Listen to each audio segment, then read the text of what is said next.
লক্ষ্মীর মালা নিলেও রেহাই নাই। খালি যদি জানতো যে এই যে সরালের সল, মানে তখন তো সন্ডাল কত, নমশূদ্র তো বলতো না। নমশূদ্র টাইটেল পালাম কবে? 1911 সালে।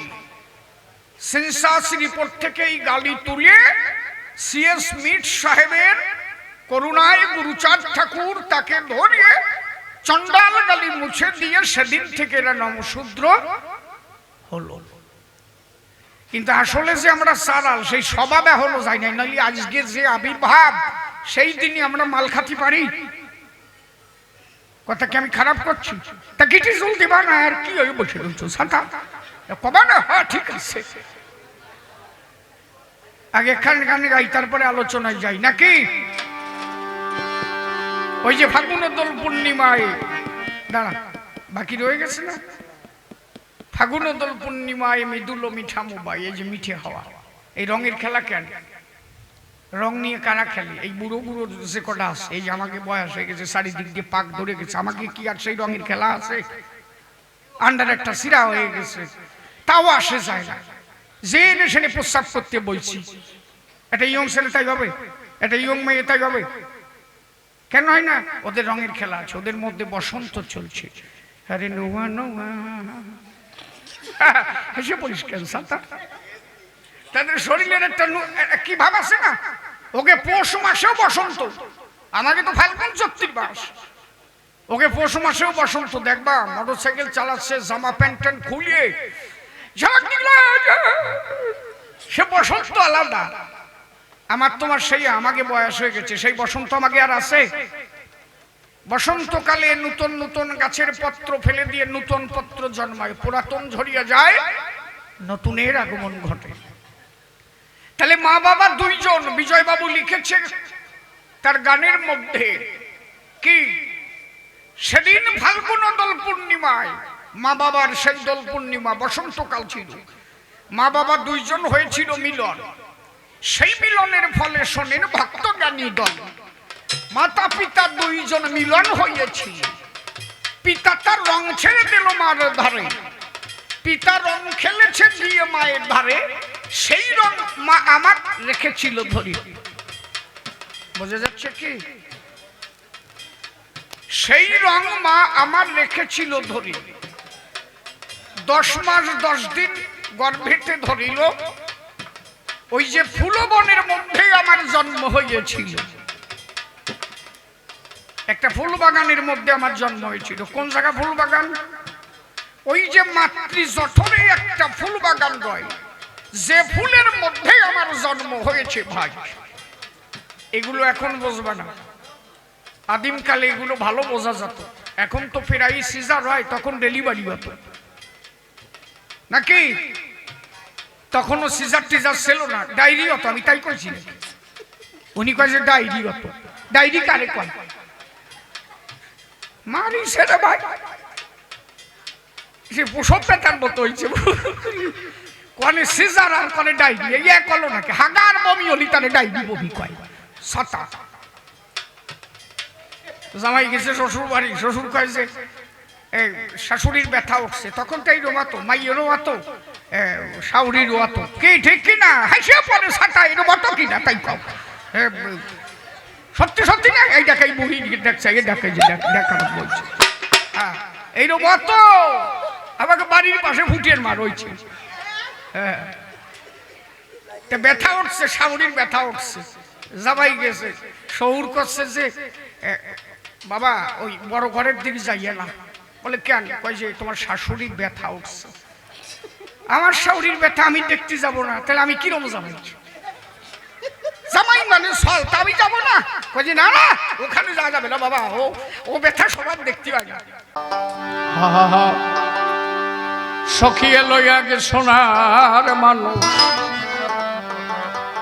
কাটোয়ায়,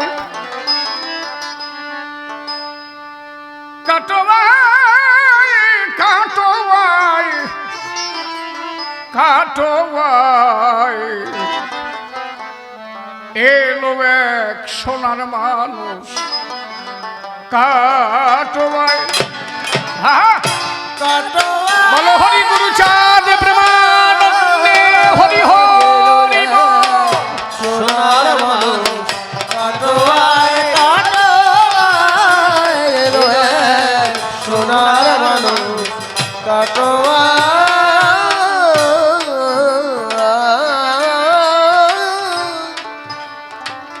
তার রাঙা পাই কোটি চাঁদ উদয়, ও তার রাঙা পায় কোটি চাঁদ উদয়।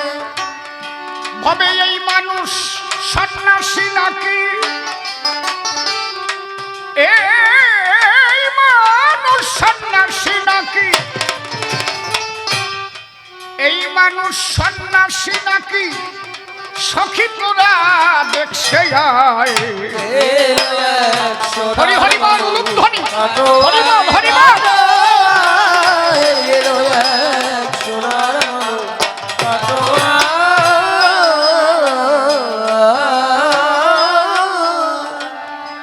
আমি গিয়েছিলাম জল আনিতে, বাবা এই যে জায়গা আছে এনেই থাক, আর হাত দিবা না, বুঝলে? বারে বারে হাত দিন নষ্ট হয়, ভাব নষ্ট হয়। আমি গিয়েছিলাম জল আনিতে, আরে ঘমটা খুলে যাই দই বেটে, দেখে সেরূপ কটাক্ষেতে স্পর্শিল আমার হৃদয়।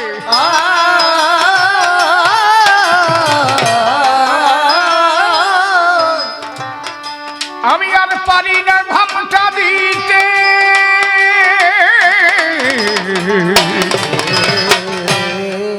আর পারি না ঘমটা দিতে, মন সরে না গৃহে যেতে,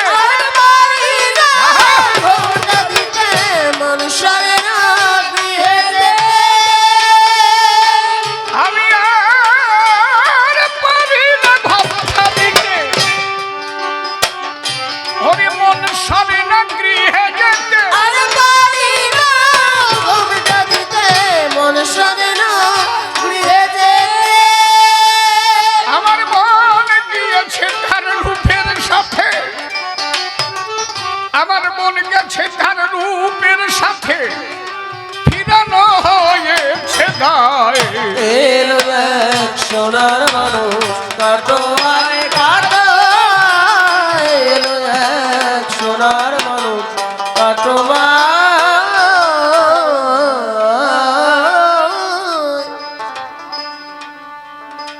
ও তার কিসের অভাব ছিল ঘরে,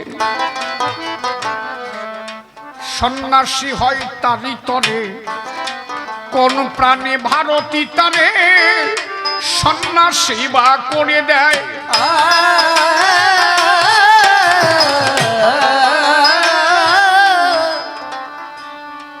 আমার সমাজে মতুয়াদের মধ্যে বর্তমানে অনেক গায়ক বেরিয়েছে যারা হরিসঙ্গীত মহাসংকীর্তন গান করে। আমি তাদেরকে বারবার বলি, কবিরা সরে দাঁড়ায় বলি, যে তোমরা যে গানগুলো গাও বাড়ি বসে একের থেকে 10 বার পড়বা। এই গানের কোনো সুর দেওয়া লাগে না, যে কথাগুলো তারকস্বিনী বলেছে সেই কথাগুলো যেন পরিষ্কার পরিচ্ছন্ন হয়। মাইকে যারা বাড়ির থেকে শুনবে তারাও যেন কথাগুলো বুঝতে পারে। কিছু কিছু গায়ক দেখেছি এত ভুল গায়, তারকের ওখান থেকে যদি একটা অক্ষর মাইনাস হয়ে যায় সেই ভাবটাই আলাদা হয়ে যায়। আমি একদিন একটা আসরে দাঁড়িয়ে, মানে মৎসবে দাঁড়িয়ে, সেটা গোমাবিরা, ওখানে আমার কিছু দীক্ষিত ছেলে মেয়ে আছে, তো ওই মৎসবে যে আমি গান গেয়েছিলাম, তোরা সব জাগো সজনী, আমার তো লয় না মন, আমার তো লয় না মন। আমার মন গিয়েছে ওরা কেন যাব বৃন্দাবন। এই গানটা লেখা হচ্ছে হরিবর সরকারের।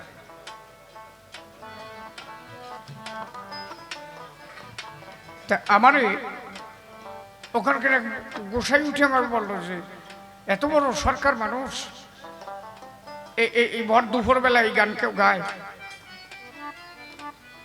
আপনি কবি গান গান, আমরা মতুয়া কথা আপনার কাছ থেকে শুনি, কত কি শিখি, তা আপনি এই দুপুর বেলা কি গান?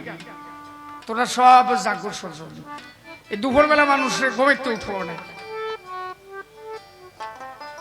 তাই বললাম এই ভাবটাই তুমি বোঝো না, এই জন্য বারবার পড়ো কি লেখছে, কোন গানের পরে কোন গান লেখছে। আমার তারকার হরিবর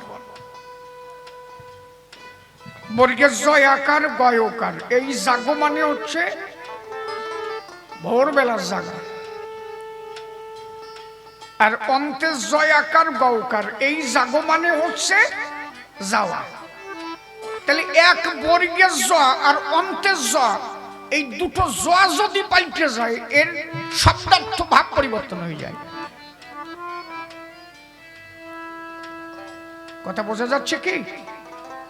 বর্গের জ হলে, বর্গের যদি লেখে বর্গের জয়াকার গৌকার, জাগো, এই জাগো মানে ভোরবেলার জাগা। প্রাণমতি সুখ সারি পোহাইল সর্বরি, শ্রীহরি মঙ্গল গাও হে, শ্রীহরি মঙ্গল গাও হে।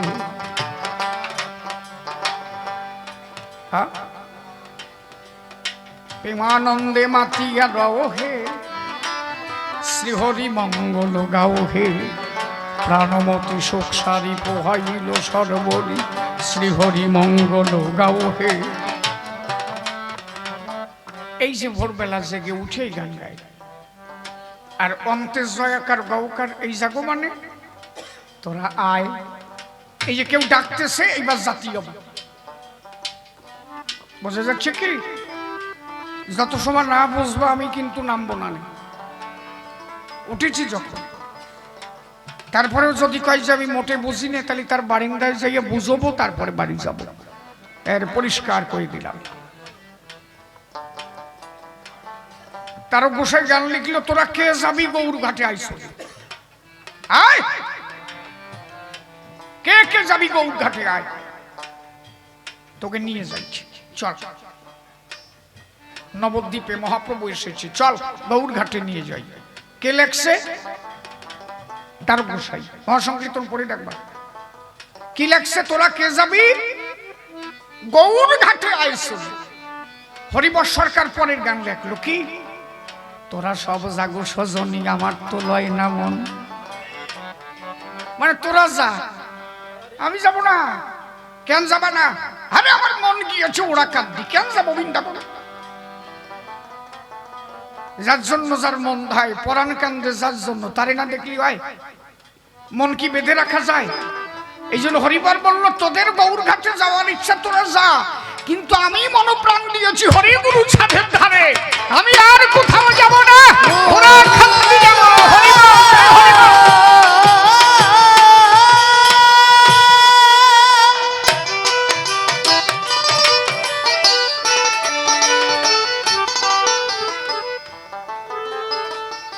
তুই আবার জুতো নিয়ে কোন জায়গায় আসিস? জ্বালায় পড়েছি রে। ওইটু গুরু গাড়া নিয়ে গান শোনা যায়? কি যে জ্বালা! ও যা চাই তাই দাও না, একটু বড় হয়ে গেছে না? ওইরকম এক নাতি নিয়ে ঠাম্মা গানে গেছে, 7 খণ্ড রামায়ণ আছে, বুঝলি? গল্পটা মনে পড়ছে, কব নাকি? না থাকবি, থাক থাক, কব না, থাক কব। দেখ ওই বুড়ি কয় যে কব, ওই দেখ, সেই দেখ। 7 খণ্ড রামায়ণ আছে। প্রথম দিন রামায়ণ আরম্ভ হয়েছে, সীতাহরণ পালা। মানুষ কান্দিয়া মরে যাচ্ছে, সীতাহরণ হয়ে গেছে। আরে এই ক্ষেপে মা সীতা আমার হরণ হয়ে গেল ভাই রে। এই ক্ষেপে মা সীতা আমার হরণ হয়ে গেল গুণের ভাই রে। ভক্তবৃন্দ সবাই তারা কাঁদিতে লাগিল গুণের ভাই রে।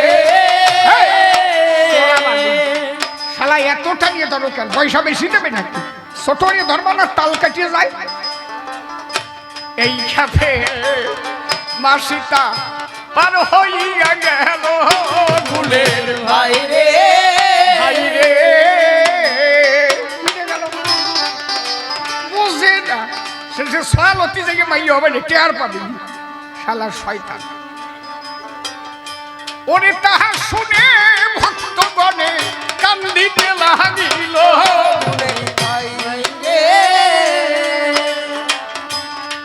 সব ভক্ত কাঁদে তারা, ওরে ফেলাই চোখের জল।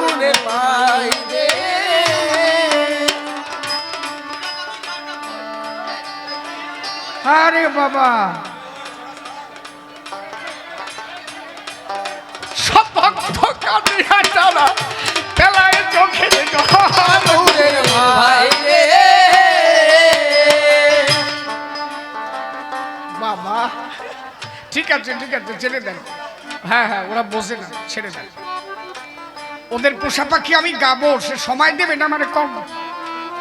গাবানি বাবা, রাগিস না, গাবো বাবা, গাবো, রাগিস না বাবা। এই যে গান শুনিয়া ভক্তগণে চোখের জল ধরে। গুণের ভাই রে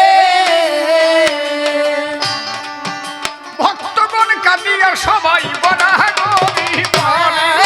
গুণের ভাই রে ওই নাতি গান শুনতেছে আর ঠাম্মা গান শুনতেছে। ঠাম্মা সই জল বাইয়ে পড়তেছে। দিন গেল তো দিন গেল রে, ফরে বইয়ে গেল বেলা। গুণের ভাই রে সময় থাকতে ভাষা নেব রাম নামের ভেলা। গুণের ভাই রে বুড়ি কি আর আছে? বুড়ি কান্দে মরে গেছে। 3 কাল গেছে আর 1 কাল আছে। যে এই কলি ধরেছে বুড়ি চোখের জল এসে গেছে। আর ওই নাতি পাশে বসে কচ্ছে ওঠাম আমি হাঁকতে যাব। বুড়ি কয় যে মানুষ কান্দে মরে এতবার আগা আসে? কান ধরিয়ে টানিয়ে নিয়ে যাচ্ছে, চল শালা। পাশের এক বুড়ি কয় যে অনি আর কালকে আসলি হয় দেশ কেন, কপাল তোর কষ্ট আছে। মানুষ কান্দে মরে যায় আর ওর হাগা আসে। পরের দিন গান হবে আর এক পালা। আজকে হবে লক্ষণ শক্তিশালী। সীতা তো হরণ হয়ে গেছে, এইবার উদ্ধারে যাইয়ে লক্ষণ শক্তিশালী পড়ে গেছে। ও ঠাম্মার সাথে আছে, ঠাম্মা আমি যাবই, আমারে তুই যাবি না। বাজে শোন, ওই মানুষের মধ্যে তোর যদি হাগা আসে, মানুষের মধ্যে অত বাজে কথা কষকে, তোর যদি হাগা আসে তুই কবি ঠাম্মা আমি গান গাবো। তুই গান গাবি, আমি তো বুঝতে পারবো তুই নিচে দিয়ে গাবি না উপর দিয়ে গাবি, মানুষই জানবে না। আমি আসতে তোরে বাইরে এনে গাওয়াই নিয়ে বসাই থাকবো, কেউ আর আমার বাজে কথাও কবে না। ওই বুড়ি কালকে আমার কত বেশি কথা কইছে তুই জানিস? কয় ও ঠাম্মা তাই? ঠিক আছে, আজকে যদি আমার আগা চাপে আমি ওর মধ্যে কব ঠাম্মা আমি গান গাবো, তুই তো বুঝে যাবি যে আমি কি গাবো। বলো হ্যাঁ ঠিক আছে, কথাবার্তা কমপ্লিট। পরের দিন গান আরম্ভ হয়েছে, লক্ষণ শক্তিশালী। বান ছড়িল মহাতে যা লক্ষণ শক্তিশালী ভাই রে ওরে রামচন্দ্র ভাই ভাই বলে চোখের জল ফেলে। গুণের ভাই রে রাম কাঁদতেছে, মানুষ কান্দে বাটুই যাচ্ছে। ওর তো টাইম হয়ে গেছে, এসে গেছে। ওটা মা ঠামা কাজে কি সহির ইশারা দিসকে তা কবি না? আরে ঠাম্মা গান গাবো, কালকে শিব হইতেছে হাগা সাপলি কবি গান গাবো। কয়ে যে মানুষ কান্দে মরে যায়, একটু পরে গালি হয় না? কয়ে যে না ঠাম্মা জম্বে সাপ দিছে, গাবো গাইয়ে দিলাম। কিন্তু পাশের এক বুড়ি ওই শুনছে, ওরে শালা রে, যার হয় তার 9 বছরে হয়, যার হয় না তার 90 বছরে হয়। তোকে ঘরে কত বড় রত্ন আসছে চিনলি রে? কালকে রামায়ণ গান শুনতে আসি, আজকে এই গান গাবে। এত বড় ভক্ত তোকে ঘরে আইছে রে। ওই বুড়ি তো টের পাইছে যে কি দিয়ে গাবে। বুড়ি কয় যে কান্দিস না, তোর কি হয়েছে? বলছে না না কালকে শুনতে আইছে গান, আজকে গান গাবে, একটু গাওয়া। বলছে যদি গাইয়ে দেয় খালাস করে বুঝিস কেন জ্বালা কারি কয়। বাবা ও যে কি গাবে তা তো আমি জানি।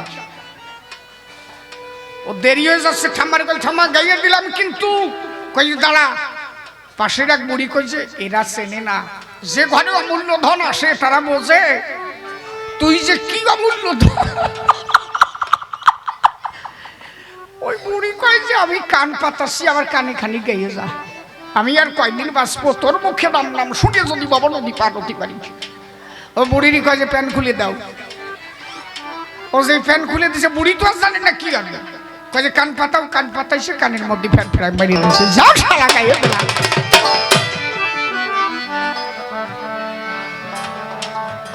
তো এইটুক গুরুগারা নিয়ে গান শোনা যায়, দেখ কি রস পাইছে, চাই দেখ ওই বুড়ি কি রস পাইছে।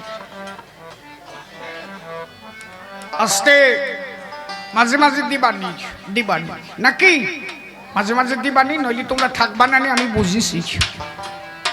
তার মধ্যে দিয়ে কিছু ভালো কথা আমার তারক লিখলো। ও তার কিসের অভাব ছিল ঘরে, ওরে সন্ন্যাসী হয় তারি তরে, কোন প্রাণে ভারতী তারে সন্ন্যাসী বা করে দেয়।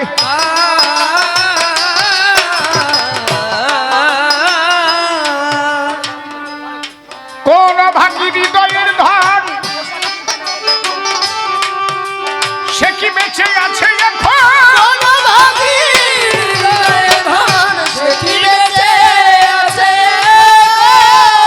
ছেড়ে দিল কিসের কারণ, ছেড়ে দিল কিসের কারণ, কেমন তার কঠিন হৃদয়।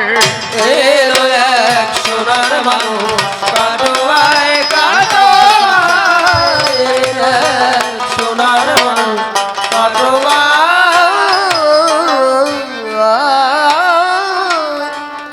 না হয় আমরা তার লয়ে আসি, শ্রীচরণে হব দাসী, ওরে ঘরে বসে দিবানিসি রাখবো নিধি পিঞ্জিরায়।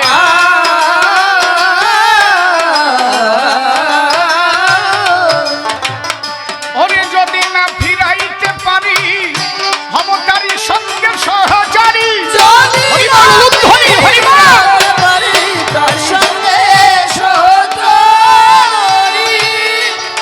যদি না ফিরাতে পারি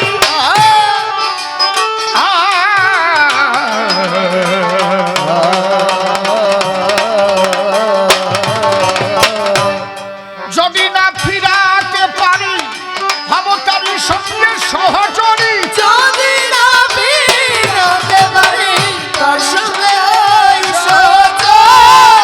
হব না হয় বনচারী, হব না হয় বনচারী, হরে নায়ার গুরু জোনার ভয়। এলো এক সোনার মানুষ কাটোয়ায় কাটো, এলো এক সোনার মানুষ কাটোয়া। কাঁদে হা কৃষ্ণ বলে, বক্ষ ভাসে চোখের জলে, এ নবীন বয়সের কালে কেন এ ভাবের উদয়।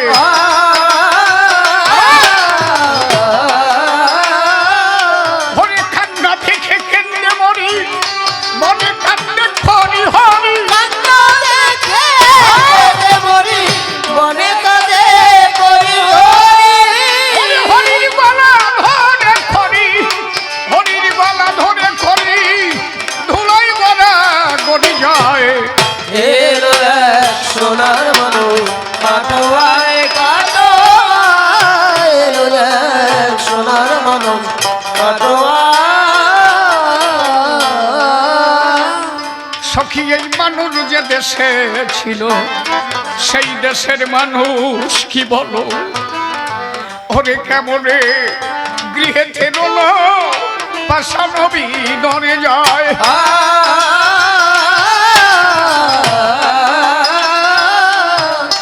আমার গলক ছাদদার সইতে পেরে প্রাণ দিল হরি ছাদে রে,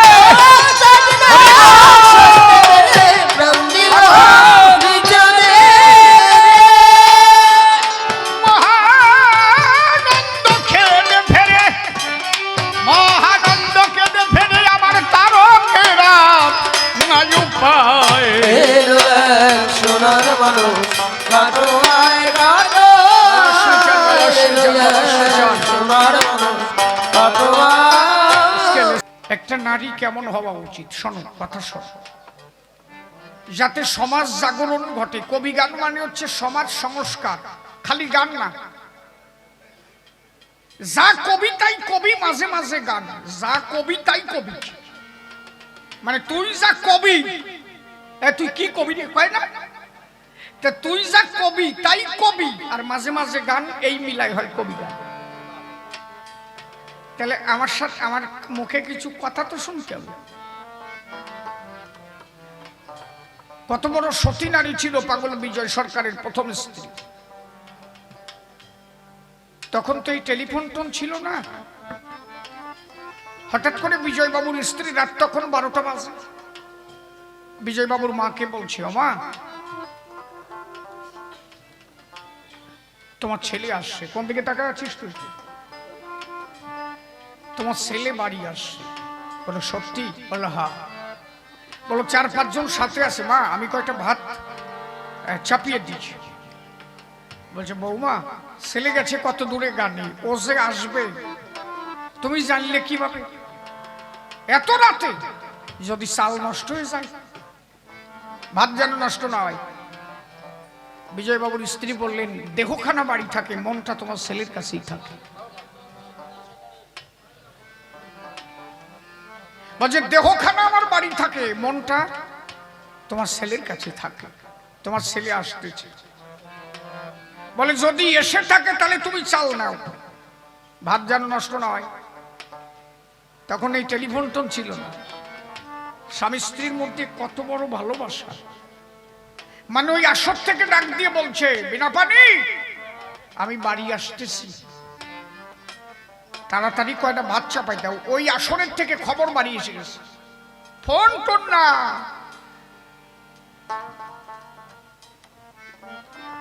বুঝো,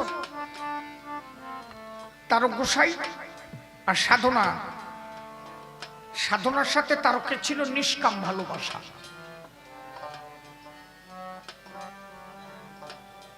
যেখানে মাতা পুত্রের সম্পর্ক। একটা তেঁতুল গাছের কাঠের জ্বালানি, তেঁতুল গাছের কাঠের জ্বালানি। সাধনার বাবার গুরুদেব আসলো, কামুক গুরু। ওই গুরুদেবরে ভাত রেঁধে খাওয়ালো। তারক গোসাই আসরে গান গাচ্ছে, 30 থেকে 40 মাইল দূরে তারক গোসাই গান গাচ্ছে। এখন সাধনার বাবা সাধনাকে বলেছে, আমার গুরুদেবকে দুটো সেবা দিয়ে দে। ভাত মা খাইয়ে যেই সাধনা গুরুদেবের গালে দেশে, তারক গোসাই আসরে দাঁড়ায় বলছে, সাধনা দাঁড়া, ওই ভাত দিস না। 20 মাইলের ডিফারেন্স। আসরে দাঁড়ায় তারক গোসাই বলছে, সাধনা দাঁড়া, ও ভাত দিস না, ও কামুক গুরু, ওরে খাওয়ালে তোর কাম বাড়বে। কামুকের সঙ্গ নিলে কাম বাড়ে, প্রেমিকের সঙ্গ নিলে তার প্রেমিক হয়। 20 মাইলের ডিফারেন্স। ওইখান থেকে ডাক দিয়েছে, সাধনা দাঁড়ায় গেছে। বাবা বলছে যে, কই দে, ভাত দে। বলো না, দেবো না। কেন? বলে, আমার তারক আমারে বারণ করছে, নিকামক গুরু, ওনার ভাত দেওয়া যাবে না। বাবা বলছে, আমার গুরুদেব, তুই ভাত দে। বেশি বুঝে ফেলাইছো। কোনে তারক গান গাচ্ছে 20 মাইল দূরে, তুমি এনতে শোনো তারকের কথা। ভাত দিল। যেই ভাত খাওয়াচ্ছে, তারক বসে আসরে বসে গান গাচ্ছে, তার মধ্যে বলছে, সাধনা বড় ভুল হয়ে গেল, বড় ভুল হয়ে গেল। সূর্যনারায়ণ কবি গানের দোয়ার কি করছে? সূর্যনারায়ণ তারক গোসাইকে বলছে, কি হলো বাবা? বলো, টাইম লিখে রাখ, এই টাইমে সাধনা কোন একজন কামুক গুরুর মুখে ভাত দিয়েছে, আমি গান সেরে আগে ওকে বাড়ি যাব। টাইম লিখে রাখলো, 20 মাইল ডিস্টেন্স। গান সেরে সাধনাদের বাড়ি গিয়ে রাত্রে সাধনার গানের থেকে ঘরে থেকে উঠলো, ওঠ ওঠ ওঠ, আরে ভাত দিলি কেন? বলে, আমি দিতে চাই নাই, আমি বাবারে বলছিলাম আমার তারক বারণ করছে। কিন্তু আমার বাবা তো বিশ্বাস করে নাই যে এত দূরের কথা শোনা যায়। কিন্তু তোমার সাথে যে আমার মনের কানেকশন, নিষ্কাম প্রেম, মাতা পুত্রের সম্পর্ক, এরা কেউ তা জানে না। তুমি যা করো, আমি জানায় বসে তাই শুনো। হরি হরি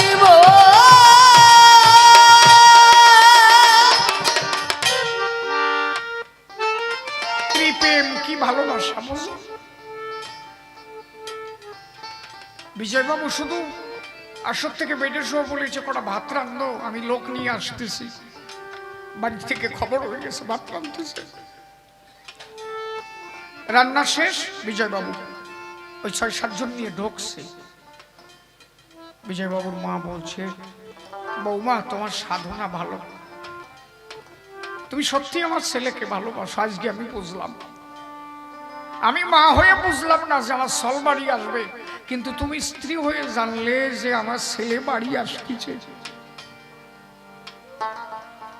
রাস্তা দিয়ে ঢুকছে, বিজয় বাবুকে দাঁড় করে দেয়, দাঁড়াও, ঘরের মধ্যে ঢুকবা না। বলে কেন? ভাত রান্না নাই? আমি বললাম রান্না হয় নাই। বলে হ, রান্না হয়ে গেছে। তা আমার দাঁড় করে রাখো কেন? ভাত খাবো না? রাত 1টা বাজে, 2টো বাজে। বলে খাবা তো, আমি একটু বৃন্দাবনের ধুলি নেব, একটু ধুলি দিবা না? বলে বৃন্দাবনের ধুলি আমার কাছে কোথায় পাবা, তুমি যাবা? বলে না। আচ্ছা তুমি তো গানে কও, যেখানে হরি ভক্তগণ সেখানেই মধুর বৃন্দাবন, সেখানেই ওরা কান্দি। তাই যদি হয় এত সময় তুমি তো ভক্তের মধ্যে গান গাই আসলে, আর সেইখানে দাঁড়াইয়ে তোমার চরণ ধুলি, ভক্তের চরণ ধুলি একাকার হয়ে গেছে। একজন নারী জীবনে স্বামীর চরণ ধুলি, বৃন্দাবনের ধুলি। তুমি একটু দাঁড়াও। গায়ের আঁচলখানা ফেলে দিয়ে বললো, আমার এই আঁচলের উপর দিয়ে হেঁটে আসো, আমার শাড়ির আঁচলে তোমার চরণ ধুলি, বৃন্দাবনের ধুলি, আমি সেই ধুলি নিয়ে জীবন ধন্য করিব।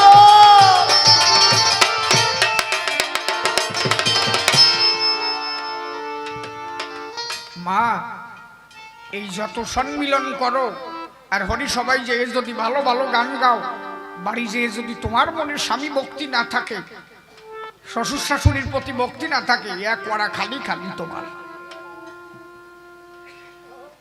কথা বোঝা যাচ্ছে না? আগে নিজের সংসারটাকে ঠিক করো। তোমার এইগুলো করতে হবে না। যদি তোমার স্বামী ভক্তি থাকে, কিচ্ছু লাগে না। পাপ কিভাবে জন্মায় জানো? ওরে বাবা, নিজের নারীর কাছে শুয়েও পাপ জন্মায় যদি মন কারো এদিক ওদিক হয়ে যায়। তুমি শুয়ে আছো তোমার স্বামীর কোলে, আর মনটা যদি আর একজনের কাছে দোলে, ওরে আমার বাবা রে, আমার সাথে দেশে রে, আমার রে, শুয়ে রয়েছো কিন্তু ওর দ্বারে, আর মনের মধ্যে কি করছে? ওরে আমার বাবা, ওরে আমার কপাল খাচ্ছে রে, এই সারা পুরো কপালের দ্বারে দেশে রে। মানে ওই যে রাস্তা দিয়া একটা সিমড়া যায় প্রত্যেক দিন, কি সুন্দর এরা মোটরসাইকেল চালায় যায়, ওই রকম একটা সাল যদি আমি পাত্তা পারি, এই যে শেষ হয়ে গেলে, এই যে মনের মধ্যে যে ভাবনা জন্মানো, এতেই তোমার চরিত্র দাগ পড়ে গেল। বাবা এত সোজা? যমদগ্নি ঋষি ছিল, তার স্ত্রীর নাম ছিল রেণুকা। শোনো, শাস্ত্র ছাড়া তো কথা কব না। তা তোমরা তো আলোচনা করতে দিবা না, খালি গান, খালি গান, বুঝবা না যে কি ব্যাপার নাকি? রেণুকা দেবী নদীতে স্নান করতে যেত, কলসি নিয়ে কোনোদিন যায় নাই। কিভাবে যেত জানো? স্নান করিয়া জলের, নদীর জলে নিজের আসল দিত, সেই আসল ভরা জল নিয়ে সে বাড়ি চলে আসিত। শুনে রাইও, শুনে রাইও, স্বামীর প্রতি ভক্তি থাকলে কি হয়। এই যে আসল নদীতে ডুব দিয়ে শাড়ির আসলে জল নিয়ে বাড়ি আসতো। কেন জানো? তার সতীত্বের কারণে, তার স্বামী ভক্তির কারণে। একদিন জল নিয়ে ধীরে ধীরে করেছে গমন। এমন সময় এক রাজার ছেলে ঘোড়ায় চড়ে যাচ্ছিল, তখন অপরূপ চেহারা দেখে গো রেণুকার ভাবনা জাগলো মনে, বাবা কেন বিয়ে দিল একেবারে ঋষির না শনি, আমার একটা ঋষির সাথে দিল কেন? এইরকম একটা রাজা জলের সাথে যদি দিত, জল কিন্তু কষে আছে, এইরকম একটা রাজার সাথে যদি দিত আমারে, আমি একটু গোড়ায় চড়তে পারতাম, দুইজনে কত কি করে বেড়াতাম। আর এমন একজনের ধারে দেশে শালা যোগী ঋষি মনি ধরাইছে, জন্মটা আমার কাঁদতে কাঁদতে গেল, জলের ছাতা পড়ে গেছে, কিচ্ছু নাই। এখন যত জল উঠে আর জল থাই না। যমদগ্নি ঋষির পুত্র হচ্ছে পরশুরা। পরশুরামরে বললো যমদগ্নি, তোমার মা স্নান করতে গেছে, এখনো আসে না কেন? তাড়াতাড়ি যাও তো। আর সেটাকে যে দাঁড়ায় রয়েছে, সে জল টল নাই। বলে মা বাড়ি যাবা না? দেখে কাঁদতেছে। বলে আমি বাড়ি যাব না। কেন? বলছে প্রত্যেক দিন জল নিয়ে যাই, আজকে জল থাকছে না। কেন মা? তুমি তো মহাসতী। বললে আমি সতী ছিলাম রে বাবা। আজকে একটা ছেলে ঘোড়ায় চড়ে যাচ্ছিল, তারে দেখে আমার মনের মধ্যে একটা ভাবনা জেগেছিল। তারপরে একটা জল নাই। যমদগ্নি ঋষি আসলো, জল নেই কেন? বললো আমার মনে এক ভাবনা জেগেছিল। কাউকে তুমি দৈহিক সুখ দিয়েছো? বলে না না। তা দৈহিক সুখ যদি না দাও, তা তোমার এহেন অবস্থা কেন? বলে আমি শুধু মনে ভেবেছি ওই ছেলেটাকে যদি আমি একটু পেতাম। বলে তুমি জানো না, মনের উপরে ভাবনা হলে সেই ভাবনা ঈশ্বরের কাছে যায়। ঈশ্বর প্রাপ্তি একমাত্র হয় মানুষের মনের দ্বারায়। এই যেখানে বসে আছো, তুমি তো তোমার মনের দ্বারা ঈশ্বর পাবা, দেহের দ্বারা পাবা নাকি? নাকি? তাহলে সেই মন যদি কুকাম করে, পাবা তারে? জলের সাথে গেছে পড়ি। এই জন্য হরিচাঁদ ঠাকুর বলেছে চরিত্র পবিত্র রাখো,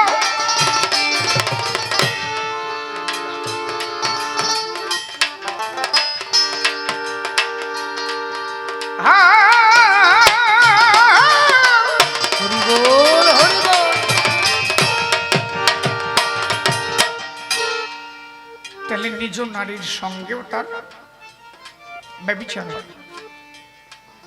আগে মনটাকে কন্ট্রোল করা। ধর্মের মূল স্থিতি হচ্ছে মন। এই মনটাকে কন্ট্রোল করতে হবে। ভাবুক কবি, প্রেমিক কবি পাগল বিজয় সরকার, তার স্ত্রী ছিল মহাসতী। সেই স্ত্রী মরে গেল, দেহ ত্যাগ করলো, তাই এই গান। আমি আগে যদি ওরে জানতাম পাখির মন, ও সে করিবে এমন তারে দিতাম না।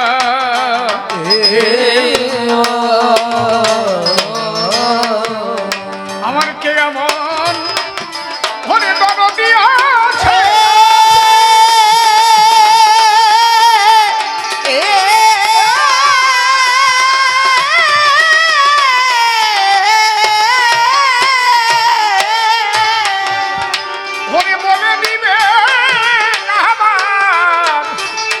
আমার কাছে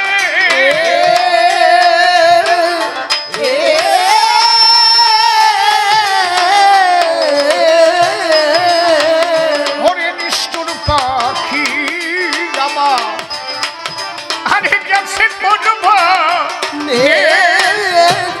ভাবি না বলে আবার পোষা পাখি উড়ে যাবে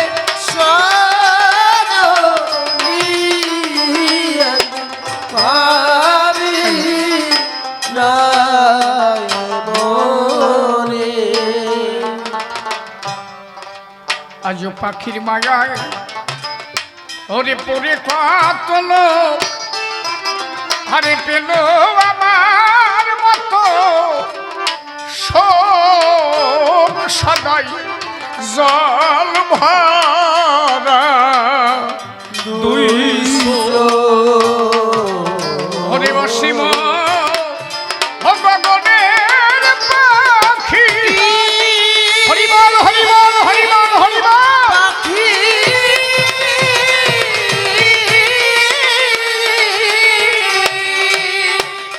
ও তারে আপন বলে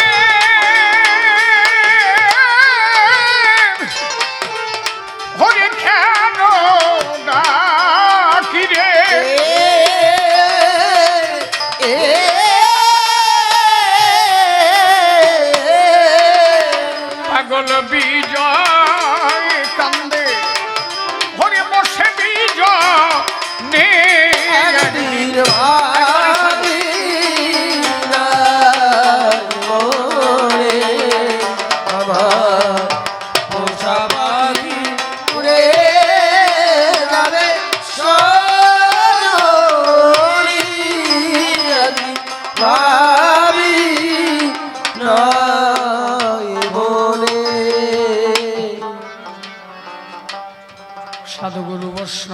দুনিয়ার যত পুরুষ নারী প্রণাম গ্রহণ করিবেন সবাই।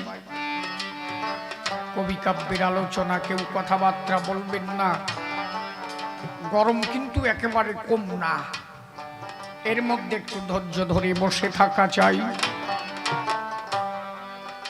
নাম ভূমিকায় কবিগান বসে শোনেন জ্ঞানী জন।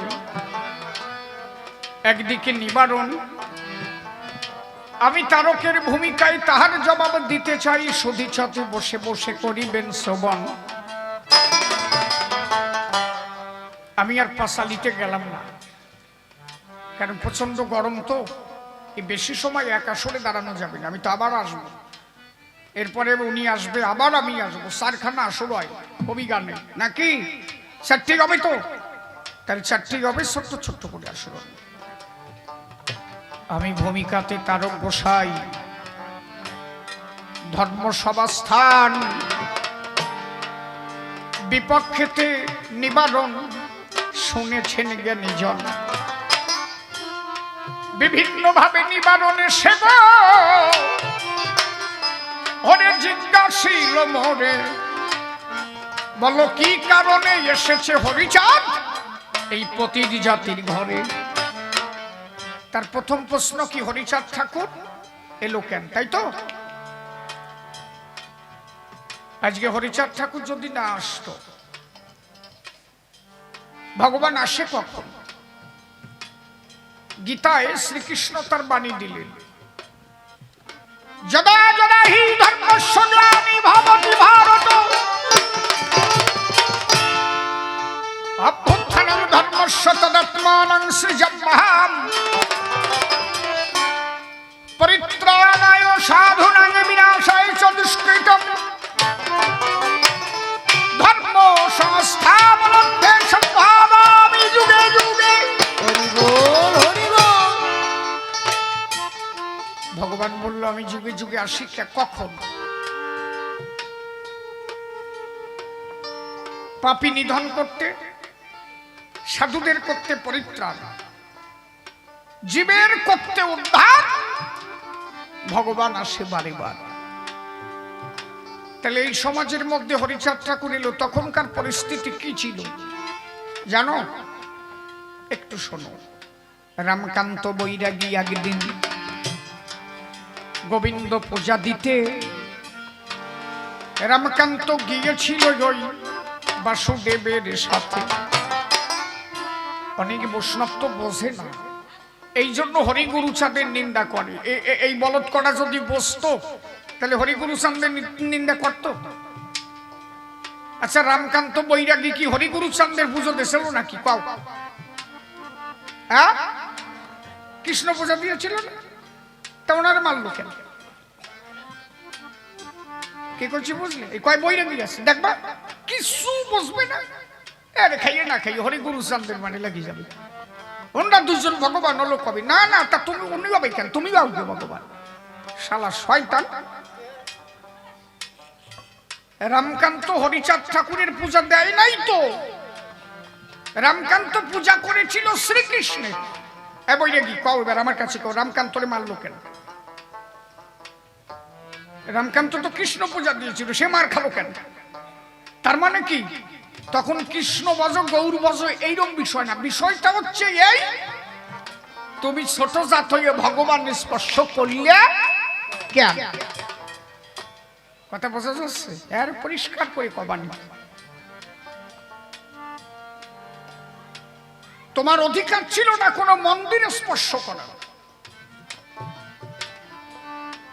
কোন মন্দিরে তুমি ঢুকতে পারবে না। কেন? তোমার ছোট জাতের ঘরে জন্ম। তুমি মন্দিরে গেলে সেই মন্দিরে ভগবান থাকবে না।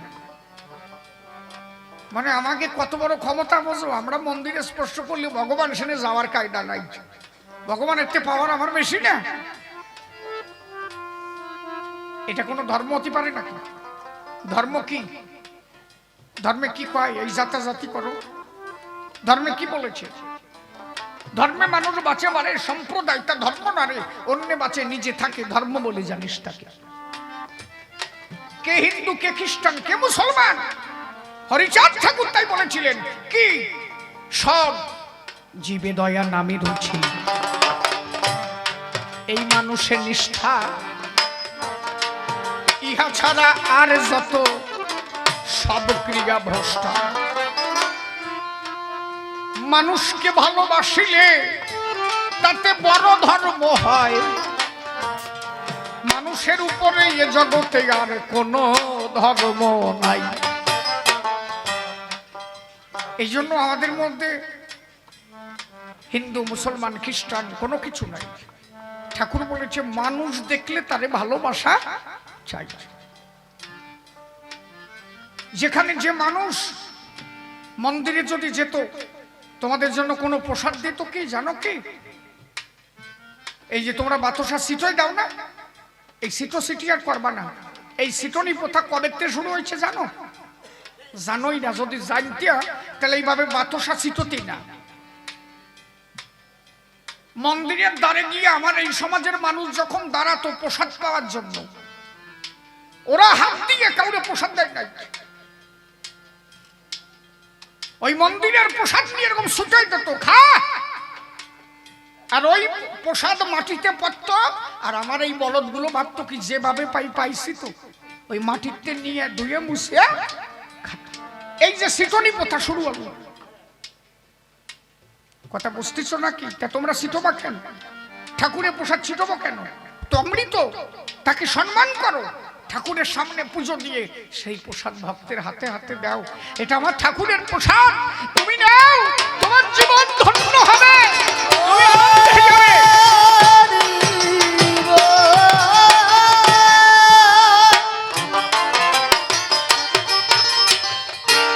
কথা বোঝা যাচ্ছে বাবা?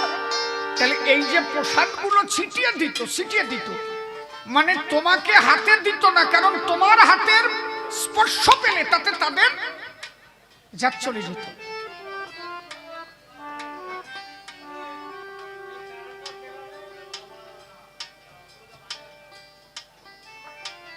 শুধু তাই না বাবা,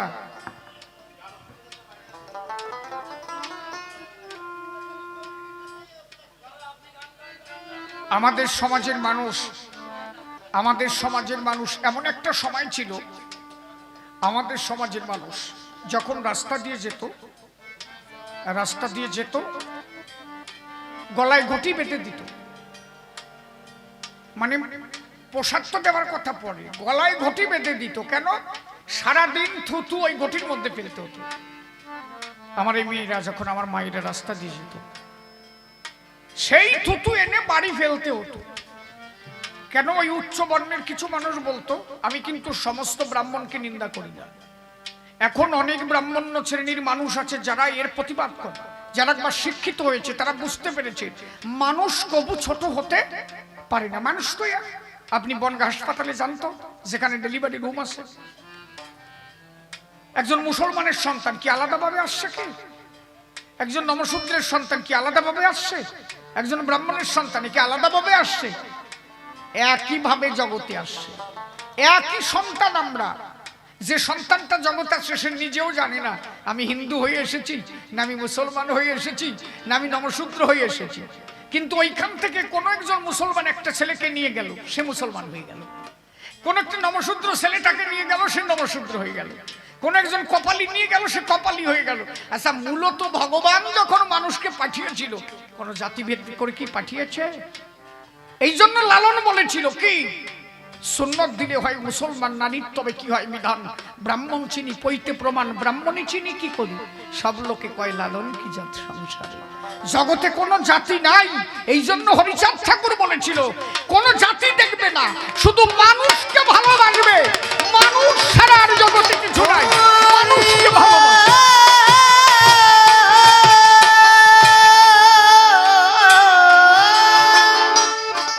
আমরা কিছু মানুষ এই যে সাম্প্রদায়িকতা করে করে সমাজটাকে নষ্ট করে দিচ্ছি। সমস্ত সম্প্রদায়ের মানুষকে বোঝা উচিত যে আমরা মানুষ, আগে মানুষকে ভালোবাসি। মানবিকতা তার প্রথম ধর্ম। আমার ঠাকুর তো তাই শিখেছিলেন, হরিচাঁদ ঠাকুর তাই বলেছিলেন, শুধু মানুষকে ভালোবাসো, এর থেকে বড় ধর্ম পৃথিবীতে আর কিছু হতে পারে না। কিন্তু এই মানুষের উপরে যখন অত্যাচার শুরু হলো, আস্তে এই মানুষের উপরে অত্যাচার হলো, কি করা হলো জানো? এই মায়েরা রাস্তা দিয়ে গেলে ঝাঁটা বেঁধে দিত পায়। আপনি ভাবতে এই কথা বলো কেন, এদিকটা করো, একটু শোনো। এই মেয়েদের পায়ে ঝাঁটা বেঁধে দিয়ে রাস্তা দিয়ে চলতে দিতে হতো। কেন? ওই ঝাঁটা দিয়ে উঠানের মতো কোরাতে কোরাতে যেতে হতো। দোষ কি? তুমি ছোট ঘরের মেয়ে, তুমি যে রাস্তা দিয়ে হেঁটে যাচ্ছ, ওই পায়ের ছাপের উপরে যদি কোনো পায়ের ছাপ পড়ে, মানে উচ্চ বর্ণের যদি পায়ের ছাপ পড়ে, তাতে নাকি তাদের জাত চলে যেত। আমি অনেক ব্রাহ্মণ শ্রেণীর মানুষের সঙ্গে এখন কথা বলি, তো তারা বলে যে সরকারমশাই সত্যি খুব অন্যায় হয়েছে। আমরা তো এখন শিক্ষিত হয়ে বুঝি, আমি ব্রাহ্মণ ঘরের সন্তান হলে কি হবে, আমি মানুষকে ভালোবাসি, শুধু মানুষ। আপনি ব্রাহ্মণের সন্তান হতে পারেন, আপনার ভিতরে যে কথা কয় আপনি দেখেছেন সে কে? আমার ভিতরে যে কথা কয় আমি কি দেখেছি সে কে? আপনি বসে গান শুনছেন, আপনার ভিতরে যে কথা কয় শিশির কই? এই বডিটা কি শিশির নাকি? শিশিরের টেক্সচারটা শুধু দেখা যাচ্ছে, ভিতরে যে আছে চলে যাওয়া মাত্র শিশিরের আর মূল্য নেই। আপনি বসে গান শুনছেন, কত সময়, যত সময় ভিতরের সত্তাটা আছে ও বেরোয় যাওয়া মাত্র আপনারা শোনার অধিকার নাই। তাহলে আপনার মধ্যে কে কথা কয়, আমার মধ্যে কে কথা কয়, কুকুরটার মধ্যে কে আসে যায়, পাখির মধ্যে কে কথা কয়, সেই পরম ব্রহ্ম আসে যায়, তার কোনো জাতি নাই, সেই একাকার, সব একাকার।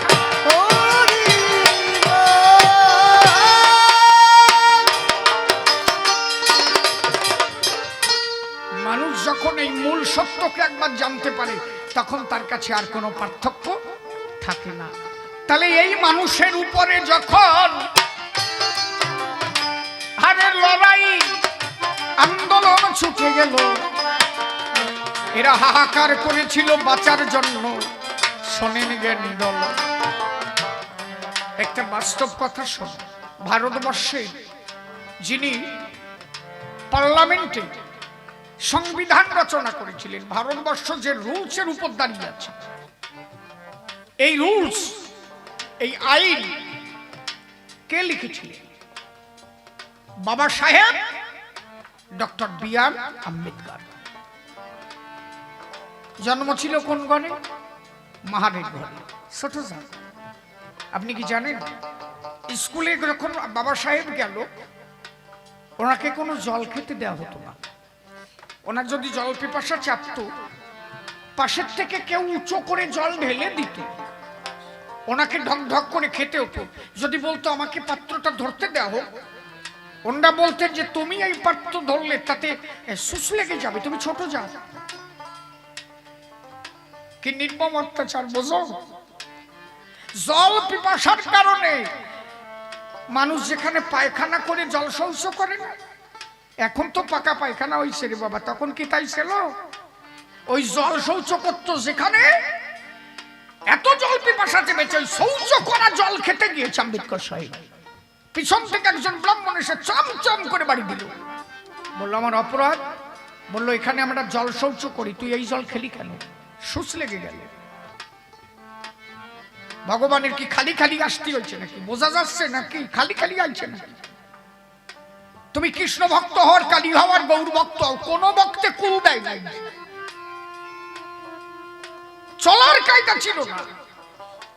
সারাদিন কিষান খেটে জমিদারের বাড়ি গেছে, আমার কিষানের মজুরি দেন। আমার সমাজের অল্প বয়স মেয়েগুলো এদের বিয়ে করে তাদের মধ্যে সন্তান জন্মাইয়ে তাদের টেনে ছেড়ে ফেলে দেওয়া, সেই সন্তানগুলোকে এখানে ওখানে ফেলে দেওয়া। কত নির্মম অত্যাচার জন্য 80 বছরের বুড়ো বিয়ে যে 20 বছরের মাইয়া।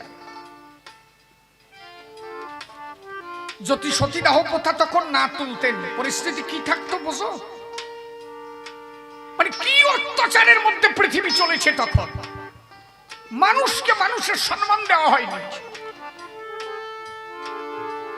আম্বেদকর সাহেব দেখলেন এ হবে না তো, জন্ম হোক যথা তথা, কর্ম চাই শ্রেষ্ঠ।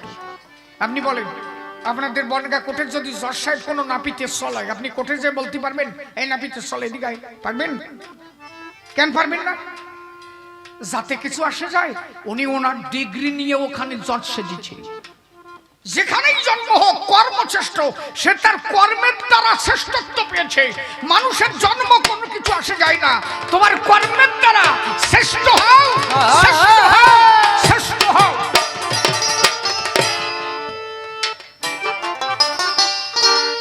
গুরুচাঁদ ঠাকুর তাই বলেছিলেন, কর্মগুণে হয় রাজরানী, কর্মদোষে হয় বারানী। আগে তোমার জন্ম দিয়ে দরকার কি? তুমি একইভাবে মানুষ জগতে আসে, আমরা সবাই পরম ব্রহ্মের সন্তান। কেউ বাজে কর্ম করে ধ্বংস হয়ে যায়, আর কেউ কর্মটাকে ধরে রেখে জীবনে ঈশ্বর প্রাপ্তি হয়। আম্বেদকর সাহেবের উপরে তাই, যিনি ভারতবর্ষের আইন লিখলেন, তার উপরে তাই এত বড় অত্যাচার। আম্বেদকর সাহেবের জন্ম 1891 সাল, আর গুরুচাঁদ ঠাকুরের জন্ম 1846। 45 বছরের বড় গুরুচাঁদ ঠাকুর। তাহলে আম্বেদকরের আমলে যদি এই হয়, তাহলে গুরুচাঁদের আমলে কি হয়েছে? আর হরিচাঁদ ঠাকুর তার আরো আগে, তাহলে তখন পরিস্থিতি কি? কথা বোঝা যাচ্ছে নাকি? এতে ভালো আমি বুঝতে পারবো না। তাহলে তখনকার পরিস্থিতি কি?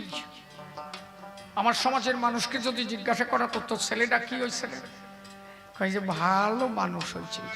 ভালো কিসের? কোদাল বিরাট কোপায় রে, কি মানুষ হয়েছে? বলছে আর কি কাজ করতে পারে? কয় যে পাটের বাস কাটে, পাটের কাটিয়ে ক্লিয়ার করে দেয়, মানুষ হয়ে গেছে। কিসের কাটতে পারে? আর এখন যদি জিজ্ঞাসা করে তোর ছেলেটা মানুষ হয়েছে, কয় যে এমএ পাশ করি আর পড়লো না রে। দেখেছো আমার সমাজের মানুষ 1906 থেকে 7 সালের আগে যে মানুষগুলোর কোনোদিন একটা চাকরি হয়নি, নমশূদ্র সমাজের প্রথম চাকরি কে পায় জানো? এই অনুন্নত সম্প্রদায়ের প্রথম চাকরি কে পায়? কে পায়? আম্বেদকর সাহেব। আরে আম্বেদকর সাহেব অনেক পরে। গুরুচাঁদ ঠাকুরের জ্যেষ্ঠ পুত্র শ্রী শশীভূষণ ঠাকুরের থেকে আম্বেদকর সাহেব 25 বছরের ছোট। প্রথম লড়াই তো গুরুচাঁদ ঠাকুর শুরু করলেন। প্রথম নমশূদ্র সমাজের প্রথম চাকরি যে পায় সে হচ্ছে গুরুচাঁদ ঠাকুরের জ্যেষ্ঠ পুত্র শ্রী শশীভূষণ ঠাকুর। দ্বিতীয় চাকরি যে পায় সে হচ্ছে কুমুদ বিহারী মল্লিক, ফরিদপুরের ডেপুটি ম্যাজিস্ট্রেট সাহেব হয়েছিলেন। আর প্রথম চাকরি শশীভূষণ ঠাকুর। ওই যে শশীভূষণ ঠাকুর চাকরি পেয়ে এদের মুক্তি হয়েছিল, তারপরে থেকে এই জাতি চাকরি আরম্ভ হলো। হরিও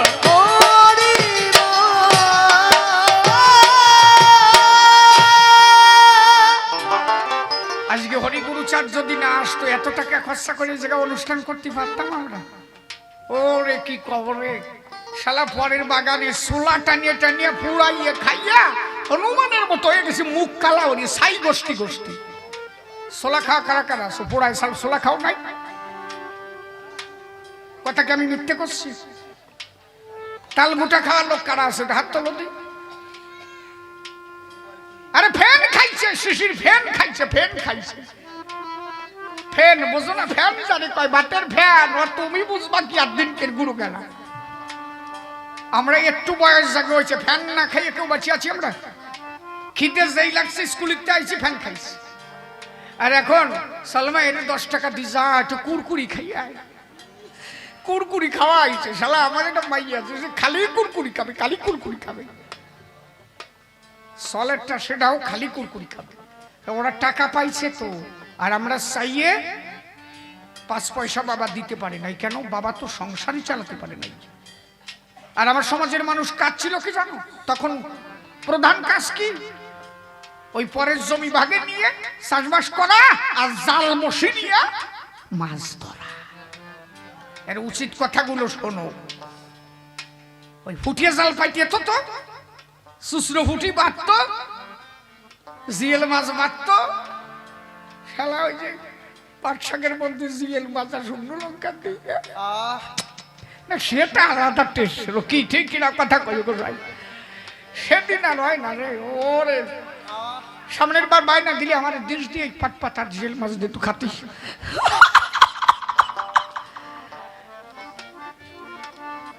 সেই আনন্দ আর নাই, সেই স্বাদ আর নাই। কি বুঝাই আছে? সকালবেলা কমলা ধানের সালের মধ্যে শালাই পাকা কুল শুকনো কুল বড়িয়ে দিছে। কমলা ধানের উপরে ফেনা ভাত হইছে, তরকারি টরকারি কি দিয়ে রাখবে? জলে ডুবে গেছে এলাকা। ধান ডুবে গেছে কচ্ছরিটি, ধান শেষ হয়ে গেছে, জলে জলে ডুবে গেছে, খাবার কায়দা নাই তো। ওই কি অর্থ জানো? হাড়ির উপরে বসে, হাড়ি তিন মানুষ সমান জলের উপরে হাড়ির উপরে বসে ধান কাটতে হয়েছে। আর ওই যে ভাসান গান গাতো, ভাসান না ওরে কি কত বাড়াই সে গান, ওরে মগে বাড়ি যাইও ওরে শালি ধানের চিরা দেব বস্তা দেব পিরা রে, মগে বাড়ি যাইও বন্ধুরে। আরে আমার তো ভাব উঠছে, গেলাম তোকে বাজানির দরকারটা, সাতা বোঝে না ওসাই। আমি কি কথা কি সত্যি কথা না কও, এরা গুরু গারা কি বলবে, হে হাত দিকে গুরু। হ্যাঁ হ্যাঁ বাবা, সেই যে হাড়ির উপরে বসে ধান কাটছে, বাবারে দেখছি হাড়ি বাসায় দিয়ে ধান কাটিয়ে আনছে। মলন দেখা যায় এখন, গরু দিয়ে মলন, সেই মলন কনে গরু দিয়ে মলন দেশে ধান বাড়ইয়ে ফেলাইছে পা দিয়ে পারাইয়া। ওরে বাবা, সে দুঃখ যদি জানো, আগা কাটে কাটে আনছে মা বাবা, আমি দেখেছি তো আমার মা বাবা পা দিয়ে পাড়াইছে ধান, ওই আগা পাড়ায় পাড়ায় ধান বার করেছে, মা ওই রাত্রে সিদ্ধ করেছে, তাই ঢেকিতে নিয়া ধান বাড়াইয়া, ধান কুটা মেশিন ছিল নাকি, না ঢেকিতে পাড়াইয়া সেই চাল আইয়া রাইয়া। কষ্ট দেখছো কি, কুরকুরিয়ে খাও না, আর পাও না যে কি কি ওরিয়ে মানুষ হয়েছি শালা, কথা বুঝিস? চার চাকায় চলো তো টেয়ার পাও না মনে।